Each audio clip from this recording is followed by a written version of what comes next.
suite avec le mondial de l'automobile. Autoroute Info, plein phare sur le mondial de l'automobile. Bonjour à tous, on se retrouve porte de Versailles à Paris pour cette édition 2012 du Mondial de l'automobile où nous sommes en direct tous les jours jusqu'au 14 octobre entre 10 et 16 heures. L'émission Plein Phare est réalisée par Éric Fromentin avec à la régie vidéo Sébastien Bontemps et les moyens techniques de GoPro. Pour cette émission, je vous rappelle que nous avons posé nos micros sur le stand de l'ASFA qui nous accueille dans le pavillon 2.2 allée E. Alors depuis ce matin, plein phare sur les équipements automobiles. Fabrice Devanlay, bonjour. Vous représentez le constructeur Ford et avec vous, nous allons faire le tour des équipements pratiques qui se déploient chez Ford en particulier. Il y a d'ailleurs pas mal de nouveautés cette année chez Ford. Ça veut dire que lorsque l'on présente des nouveautés, il faut présenter le modèle, il faut aussi savoir présenter les équipements qui vont avec. Oui, c'est exact, mais nous avons surtout décidé de décliner la technologie de façon très large. Donc, elle n'est pas simplement articulée sur la sortie d'un nouveau modèle, mais nous avons une stratégie de déploiement de la technologie qui s'appelle en anglais cross-car line, c'est-à-dire que nous le mettons directement sur toutes les voitures de la gamme ou la grande majorité des voitures de la gamme. Et on va prendre un exemple très très simple qui est le principe de commande vocale qui chez Ford s'appelle Sync. Et qui permet, via les commandes vocales, de commander absolument tout, c'est-à-dire la musique, le téléphone, de recevoir des SMS ou d'en émettre, et de ne pas avoir à manipuler l'autoradio ou de ne pas avoir à manipuler les différentes commandes de la voiture, ni même votre téléphone. Et bien, ce système-là arrive à partir de septembre, en série ou en option, sur les véhicules de la gamme Ford, que sont dans l'ordre Fiesta, Focus, C-Max, Grand C-Max, B-Max, Transit. Donc, sur un mois, on va être capable de couvrir à peu près 80% de l'offre Ford proposée aux clients dans les concessions. Ça veut dire que pour qu'un équipement fasse parler de lui, il faut tout de suite le distribuer en masse. Alors, il y a deux choses. D'abord, pour qu'un équipement fasse parler de lui, il faut le distribuer en masse, mais surtout pour qu'il y ait un vrai impact sur l'acquisition de la technologie, l'utilisation de la technologie et les bénéfices de la technologie, bien souvent la sécurité, il faut le proposer au plus grand nombre le plus vite possible, parce que sinon ça ne sert à rien. Proposer une technologie d'une voiture communicante extrêmement sûre, mais le mettre sur un seul véhicule haut de gamme qui va représenter 2% des ventes pendant un an, n'a pas d'effet mécanique sur la sécurité routière. Nous, notre souhait, c'est de déployer le plus vite possible, le plus largement possible, pour faire profiter le plus grand nombre possible de clients des nouvelles technologies. Alors, Sync, le système Sync, on va en parler tout de suite, un petit peu en pratique. Comment ça fonctionne, ce système ? En pratique, ce que je vous propose, c'est de faire un voyage dans le temps. Il y a à peu près 20-30 ans, pour les gens de ma génération, dont vous faites sans doute partie, rappelez-vous les films d'anticipation, les films de science-fiction. Rappelez-vous la série Star Trek ou Star Wars ou 2001 Odyssée de l'espace. Finalement, quand on regardait le futur et les machines, on leur parlait. Rappelez-vous, dans 2001 Odyssée de l'espace, on parlait aux machines. Dans Star Wars, on parle aux robots. Dans Star Trek, on parlait aux machines. C'était ça le futur il y a 30 ans. Alors ça paraît surprenant de le dire aujourd'hui avec un petit peu de recul, mais quoi qu'il en soit, l'ergonomie, c'est manipuler des objets. Il n'y a pas d'ergonomie quand on parle aux objets. Il suffit qu'ils vous comprennent et vous n'avez pas besoin d'apprendre, vous, à les faire fonctionner, puisqu'il suffit que la machine vous comprenne. C'est la stratégie qu'on suit.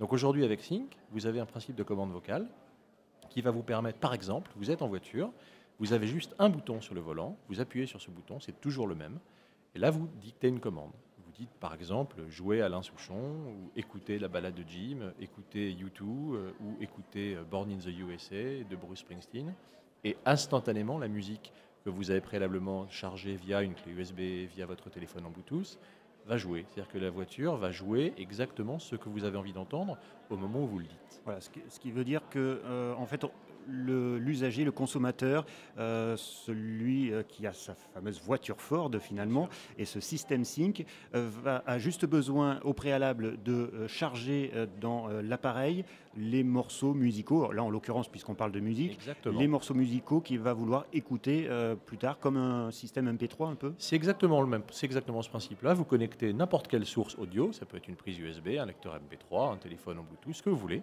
et le système Sync va le piloter pour vous. Il va également piloter le téléphone. Par exemple, si le numéro est dans le répertoire, vous appuyez sur le même bouton, toujours le même, et vous dites « Appelez Stéphane Chabrier mobile ». À ce moment-là, il va connecter directement, et vous n'avez pas besoin de pianoter votre numéro, de le chercher, il va appeler directement. Vous n'avez plus besoin de manipuler les objets. Lorsque vous recevez un SMS, il vous informe que vous avez reçu un SMS, il vous propose de vous le lire, que vous l'écoutiez à travers les enceintes de votre autoradio.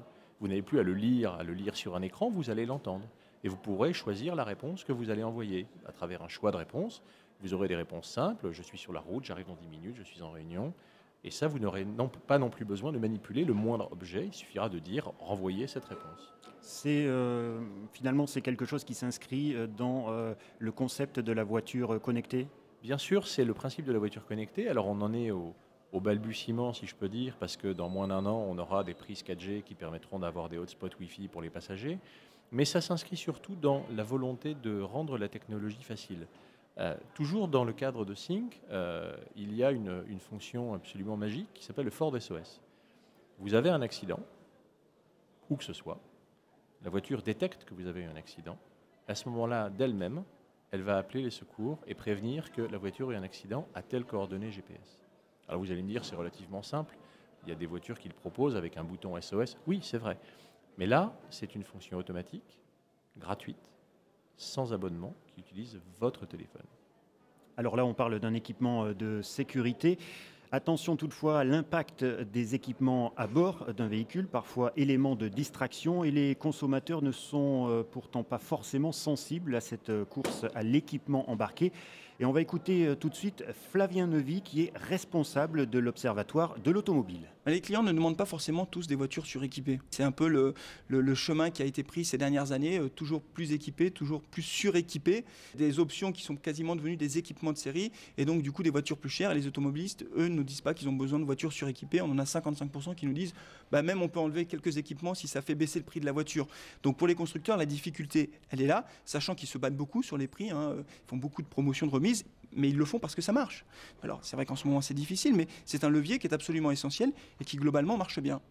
Alors Fabrice Devanlé, comment on fait? Parce qu'effectivement on est quand même dans un contexte un peu de crise, les gens regardent bien entendu les prix avant d'acheter. Lorsque l'on met des équipements dans une voiture, ces équipements ont un coût. Comment on peut évaluer finalement la limite à ne pas franchir? Alors d'abord, sur la notion de coût, c'est très simple. Chez Ford, on a une stratégie qui est limpide par rapport à ça. C'est que comme on propose la technologie sur le plus grand nombre de voitures possible, on peut se permettre de la vendre le moins cher possible parce qu'elle est amortie plus vite. Quand vous avez un véhicule haut de gamme et que vous proposez une prestation avec des équipements électroniques très très sophistiqués, vous en vendez peu, vous les vendez cher, donc c'est relativement simple. Chez Ford, par exemple, la voiture la plus vendue dans le monde, c'est la Focus. Elle va représenter à elle toute seule entre 1 et 2 millions de ventes par an. Et nous avons introduit d'office sur cette voiture un panel de technologies de système d'aide à la conduite. Pourquoi? Parce que comme c'est la voiture qu'on vend le plus, c'est là où on peut amortir le plus vite l'investissement et donc proposer les technologies pour le moins cher, en tout cas pour l'investissement le plus faible. L'autre exemple, c'est Maïki. Maïki, c'est un système de contrôle parental. Pour vous donner un exemple, ça vient également des États-Unis. Maïki, c'est une petite clé que vous allez pouvoir paramétrer lorsque vous allez prêter votre voiture à un jeune permis ou à un conducteur non expérimenté de votre foyer. Et vous allez paramétrer quoi? Vous allez paramétrer le fait que la vitesse maximum que le véhicule peut atteindre, c'est celle que vous aurez déterminée.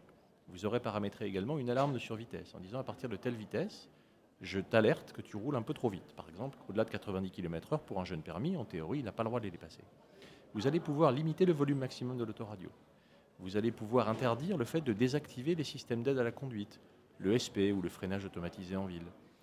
Vous allez indiquer, via une indication anticipée, le passage sur la réserve du carburant, de façon à ce que les gens sachent qu'il est temps de refaire le plein. Et tout ça, c'est gratuit puisque c'est de série sur la Fiesta. C'est un peu comme si on embarquait un tuteur avec nous pour la conduite automobile. C'est un peu comme si on embarquait un tuteur, mais surtout comme c'est programmable, au fur et à mesure de l'expérience acquise par le jeune conducteur, vous pouvez changer les paramètres pour lui donner plus de liberté. Fabrice Devanlé, je vous coupe puisqu'on nous demande l'antenne, on nous demande la parole à Dijon pour une information trafic. Pour un obstacle sur les voies sur Autoroute Info, débris, morceaux de fer sur les voies de l'autoroute A6 en Saône-et-Loire. Vous êtes concerné si vous allez en direction de Lyon, c'est après le kilomètre 337, après la sortie 26 Chalon-sur-Saône. Un patrouilleur se rend sur place. Information à suivre sur Autoroute Info. Fabrice Devanlé, concernant Maïki, ce système, quelle est l'acceptabilité sociale de ce système ? On ne le sait pas encore parce que le système existe aux États-Unis depuis 3 ou 4 ans, très bien accepté, puisque là-bas, on a le droit de conduire à partir de 16 ans, donc il y a une vraie pertinence par rapport au jeune permis. Mais plus que le jeune permis, mettons-nous à la place d'un gestionnaire de parc qui a une dizaine de voitures sur la route, conduites par des jeunes livreurs. Vous pouvez également faire en sorte de paramétrer un certain nombre d'éléments de sécurité pour que ces gens-là qui conduisent votre voiture, qui représentent l'image de votre entreprise et qui doivent être respectueux du code de la route et prudents sur la route, vous allez les inciter à l'être, ou en tout cas faire en sorte qu'ils le soient parce que vous n'allez pas leur laisser le choix. Bien entendu, il s'agit de quelque chose qui restreint un petit peu les libertés de conducteur, mais au final, être conducteur, c'est pas avoir le droit de conduire. C'est passer son permis à être conducteur, c'est devoir respecter le code de la route, devoir s'inscrire dans un usage partagé de la route. Donc là, ça permet simplement d'accompagner les moins expérimentés pour qu'ils le fassent dans les meilleures conditions possibles, de retirer toutes les sources de distraction, de faire en sorte que la route soit plus sûre. Là, derrière vous, c'est intéressant, il y a lutte contre la somnolence. Un accident sur 3, c'est lié à l'endormissement au volant. Chez Ford, nous avons un système de détection, de surveillance de somnolence ou de vigilance du conducteur. Alors comment il fonctionne justement ? Il fonctionne très simplement. Il y a une caméra qui analyse en permanence la trajectoire par rapport à la route, qui analyse en permanence la position du volant, la position d'accélérateur, la position du frein, et qui statistiquement détermine votre niveau de fatigue et vous indique en permanence votre niveau de fatigue. Et lorsque vous êtes trop fatigué, à ce moment-là, vous avez une tasse à café qui apparaît au tableau de bord. Et si vous ne vous arrêtez pas, un voyant d'alerte, puis un signal d'alerte vous disant maintenant il faut vous arrêter pour vous reposer. Et en un mot, cet équipement est prévu aussi sur l'ensemble de la gamme ? Bien sûr. Et aujourd'hui, il est disponible sur Focus, C-Max, Grand C-Max, Mondeo, S-Max, Galaxy. Il va arriver dans très peu de temps sur les petites voitures. Merci Fabrice Devanlé. Merci beaucoup. Alors tout de suite, on va aller faire un petit tour sur la toile, avec le mondial sur la toile. Enfin, une touche féminine au mondial de l'auto qui change des sempiternelles hôtesses sur les stands. Le site 20minutes.fr évoque l'initiative de l'association Elle Bouge. Celle-ci souhaite féminiser les formations scientifiques et les métiers d'ingénieurs et techniques où les femmes restent encore sous-représentées dans les secteurs comme celui de l'automobile. Une centaine d'étudiantes en école d'ingénieurs a donc été invitée au mondial afin d'y rencontrer les constructeurs et équipementiers partenaires. Comme le précise Valérie Mériauberne, chef de pôle du groupe Renault, quand on sait que les femmes sont décisionnaires dans 60% des achats d'automobiles, ne pas les associer à la conception des véhicules serait vraiment être à côté de la plaque. Voilà qui est dit.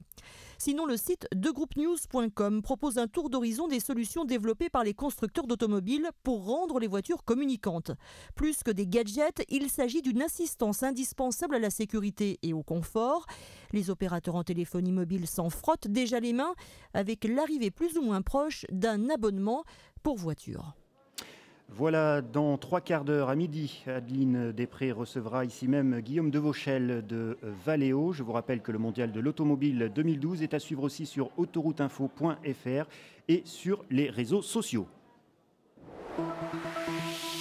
Liberté, vacances. Si vous utilisez vos chèques vacances,